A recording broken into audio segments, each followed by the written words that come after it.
Hi everybody, Belmont Metha here, and thank you for once again joining me on my journey as I go through my favorites list on fanfiction.net. So, for those of you that don't know, my fanfiction.net account got a little bloated with its favorites list over the course of 15 years, so I've decided to reread all the stories sorted by publication date, oldest to newest, and see if they still deserve to stay on my list.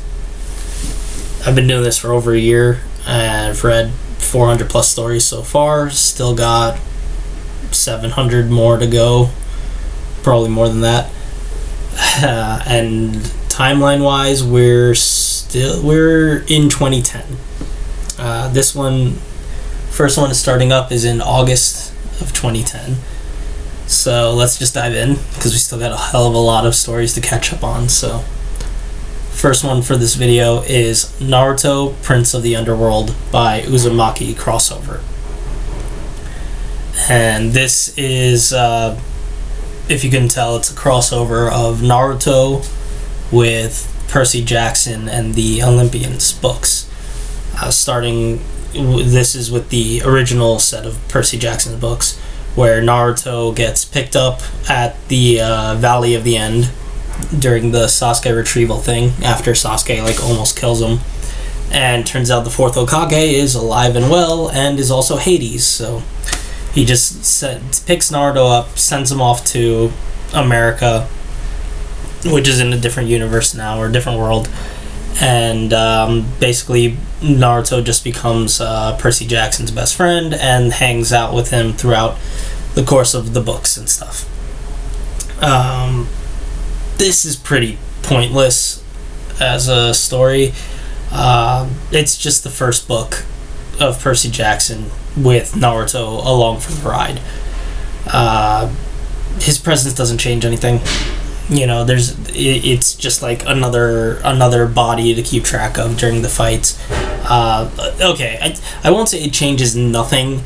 Yes, there's the one change that I can really remember is the fight at the needle, the space needle or whatever, where he goes against Echidna, Percy Jackson. Normally he only fights the one Chimera. This time, because Naruto's there, he has a second pupper that's a fox that goes after him. Okay, fine, but functionally there's no real difference. Hell, you'd think, Naruto being Hades' kid, there'd be a bunch of differences, at least with the Furies, or the confrontation with the Furies, or the confrontation with Hades himself. And the Furies confrontation is basically, like I said, basically the same. They just keep going after Percy and just goes to Naruto at one point and just we don't want to hurt you, but we will if you get in our way. It's okay, so functionally no difference. Hades fight with the Thing, and the confrontation with Hades, and that basically plays out exactly the same, aside from a small thing where Naruto and his dad see each other for the first time, and Naruto punches him in the stomach and gets away scot-free. But other than that, again, no reaction or no actual difference. It's basically this is just the Percy Jackson books, the first book of the Percy Jackson series, with occasional cuts to Naruto figuring out the plot points that are about to happen a couple sentences before they're told to the audience, or before Percy would find out, to make him look that much smarter than Percy. It's just a waste of time that you can skip without worry, and it's gonna fall off my list. Next is another Naruto crossover, this time with Negima. Again, and that's another one that I've had a lot of on my list. This one's called Happy Families Are All Alike by Dragonjek. And this one is a bit Naruto. It's a different start off for Naruto, where instead of just going to the academy and all that stuff, he was living with basically he was living with the third Hokage, and then the third Hokage dies when he's still a kid, and Danzo takes over. So Naruto runs away and was hiding, and then runs away again. and eventually ends up in the world of Negima with like basically no techniques and like very little training, but as a 12-year-old. And then that's also again at the like I think this one is a little bit before the Kyoto arc, I think is when he shows up. So the story is incomplete, as most Negima crossovers or fics in general are. This one doesn't even get to the Mahora festival. This one barely is stuck, ends up getting stopped in the second half of the Kyoto trip. So the majority of this story is just setting up plot lines that would have paid off later.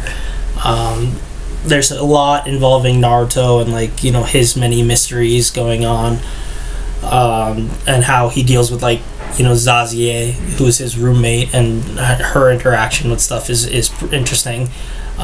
We get a few brief snippets that cut back over to Naruto's universe where there's like a brewing civil war going on and stuff like that, but again, it's all like just like brewing. Nothing comes up and nothing actually gets paid off. I did like the writing in here. I thought it was well done for the most, pretty well. The problem is just none of the plots ever pay off because the story is unfinished, and it just leaves you unsatisfied. So, and I know I've probably said this multiple times by this point, and I feel like I'm just going to say it again. So again, I'm going to apologize, and I'm sure I've apologized multiple times, but like that's one of the biggest problems with a lot of these unfinished fics is that they're just, you know, it's just they stop, and if you don't have any completed plots or any emotional arcs that actually get completed, it just leaves you unsatisfied on a reread. So yeah, this one is more of that, and it's going to fall off my list. Okay, so next one is a sequel to one of the fics that I've read previously. This one's called Konoha at His Fingertips by Mega B. This is the previous fic was called Konoha Naruto's Playground. It's a Naruto fic, pure Naruto this time, and this takes place a couple of years after the previous story, but this one is unfinished, very rather short, only 5 chapters. So there's not much here plot-wise to really go through.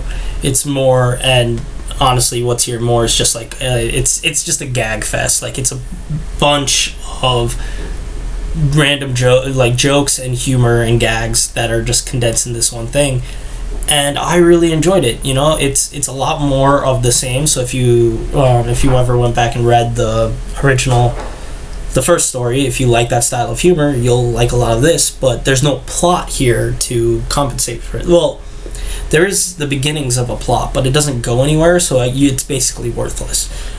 So what's more important here is just the laughs that you'll get out of this without getting much substance.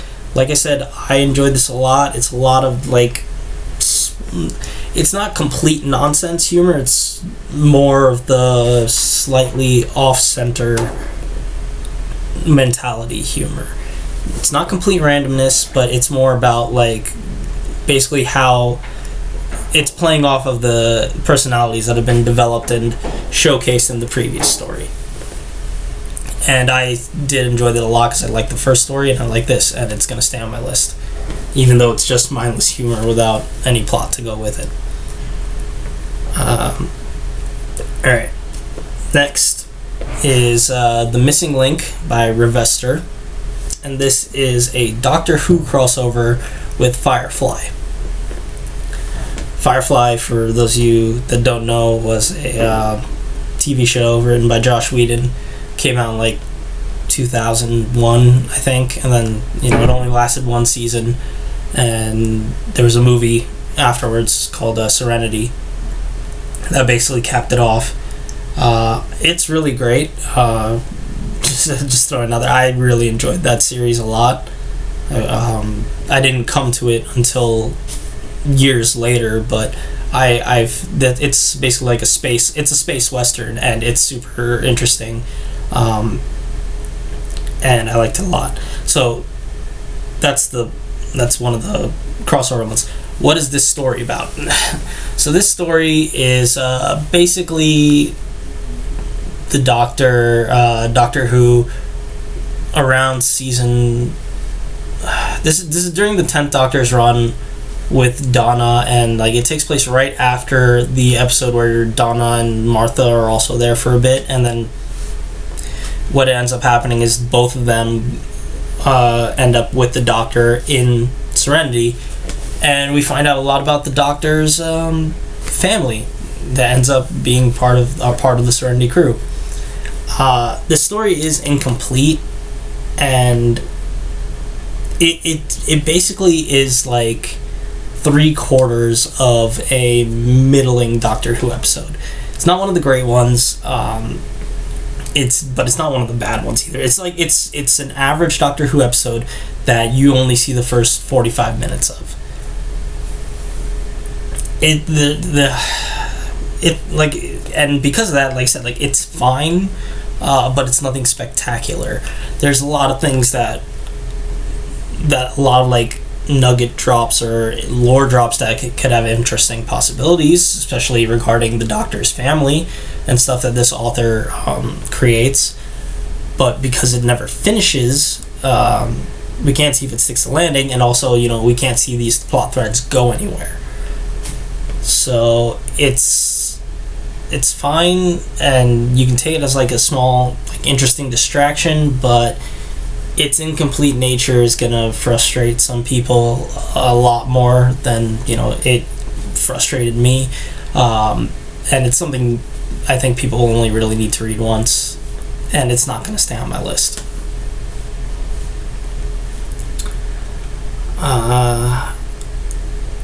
Right. Next is Ava Possibilities and Fusion Pandemonium by Zed Alpha, which is a Dragon Ball Z crossover with Evangelion. And how this crossover is created is that I believe this takes place after the Buu saga. So basically, this is after all of the main arcs of Dragon Ball Z, aside from that last epilogue arc. And Goten and Trunks decide to go fuse and go Super Saiyan 3 again for fun, and then they end up accidentally ripping a hole in space and time and traveling to the Ava universe right in the middle of the battle with the third angel. And once they're there, you know, Goku and Vegeta are gonna come to try and bring them back, and then they find out they're stuck in Eva verse until all the angels are done, so then they can go back home.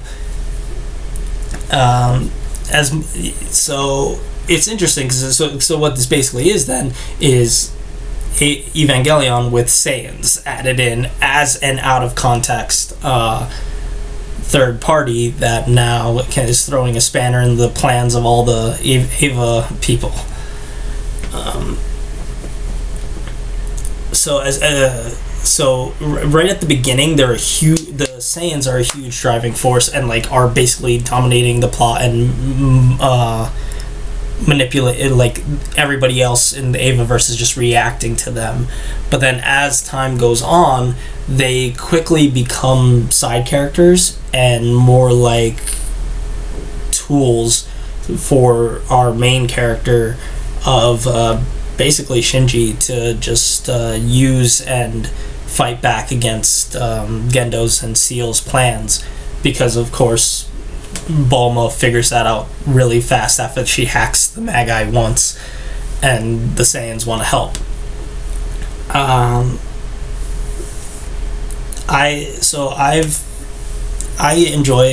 Ava is one of my favorite anime of all time. Shinji is a character I enjoy a lot, especially in fanfics when you read, and then he gets a backbone, which he does here with the Saiyans helping him a lot, and he starts fighting back against his abusers, which I always find fun. And this story also goes for a slightly different thing from what I've seen, where it's more Shinji is not super maniacal. He's just got more of a spine, and usually in cases like that, he just starts spitting in the face of Gendo and his plans and just constantly just yells that he's not going to work with him. Whereas here, it goes for even though he has that personality, how he subverts Gendo's plans is in the more subtle and manipulative way, which is, interesting, as well as just, the big Saiyan, whenever the Saiyans show up and just having them, act with each other is super fun, and seeing them clash with the other Ava characters and personality-wise and job-wise is just entertaining. The story is incomplete. This one doesn't... I think it gets to about the 13th angel before stopping. However, there is a shit ton here and a lot of arcs that do get fulfilled, so there are things that you can still latch onto and think back on with satisfaction. Also, if you just want to see a bunch of Super Saiyans blowing up angels in temper tantrums, that happens a couple times here too. It's really entertaining. I liked it a lot, and it's gonna stay on my list. Okay, two more. So one is Yet Another Universe by Silver Fox, and this one is Harry Potter, where after our main character is Harry, who after killing Voldemort is kind of pissed at the magical world, so he decides, I'm going to take my gold out of Gringotts, put it in a chest in my pocket and walk away, and then boom, he gets summoned to another universe to deal with Voldemort all over again. While there are a few bits of character growth and development, most of the story is just Harry going to places, kicking ass, taking names, and then dealing with the threat. And then the ending just opens up to, hey, other authors, if you want to use this guy in your universe as a summoned person, go ahead. And while I dimension travel and like hopping and stuff like that is something I enjoy a lot. This story is not like, it leaves it open for other people to do that, but it's a single universe thing. And because most of the story is just Harry just taking steps to deal with Voldemort, and is super competent. Harry deals with everything rather well. There's no big problems that come up, so there's just nothing to emotionally attach the reader to Harry or anybody in this thing. Like I said, there's only like one or two emotional conversations with this thing, with the characters in this story, mainly because Harry is justifiably pissed that people dragged him into this universe to do their job for them, and so basically keeps 90% of the people he talks to very very far away from him. And so he doesn't connect with anybody, and because we don't really see more of his emotional baggage, we don't even connect with him, so everybody is just emotionally distant from everyone. The story's fine. Like, if you just want to see competent Harry beat the shit out of Voldemort, you can do it. It's just shallow. Like, that's all it really is. So if like I said, if you want to see competent Harry beat Voldemort and nothing else, and also if you want to and deal justice, to like Snape and Dumbledore, who pissed him off and fucked with him a lot, that's fine, but you're not going to get any emotional satisfaction out of this aside from just a little bit of catharsis. So it's not super, I don't think it's super interesting, and it's not going to stay on my list. And the final one for this video is called Taking Advantage by Lord of the Land of Fire. And this is an Evangelion short, like, two-shot, that is basically, that's all centered around like it's a humor fic, so it's like one joke where Shinji gets like basically during one of the many accidents he takes during the series, gets a little bit of brain damage, and everybody knows that for a short bit of time his memories are a little off, and he cannot discern truth from lies, so we'll believe everything people say to him. And the cast basically, to a T, decide to just take advantage of that and say whatever they can to change how their relationship is with Shinji. I just found it super entertaining and funny, especially with the, seeing how it goes on in the end. The last one is more of a gotcha. The second chapter is really just one person and more of a gotcha, like extra bit to the joke. It would have been fine with just the original chapter, but the second, it doesn't hurt that much anyway. But I just like this a lot, and if you like the Ava cast and as characters and stuff, you'll probably really like this too, and it's gonna stay on my list. So there we have it. A bunch more stories. If you want to read any of these stories, links and their descriptions, titles, things, and links will be in the description of the video. So go ahead and check them out if you want. I will also, again, leave a link to my fanfiction.net profile if you want to read some of the other stories that I have on my favorites list that I haven't gotten to yet. See what's coming up. If you want to see, I also do this on a forum on Sufficient Velocity. So if you want to check out the forum thread, where I also keep up to date, I post these as well.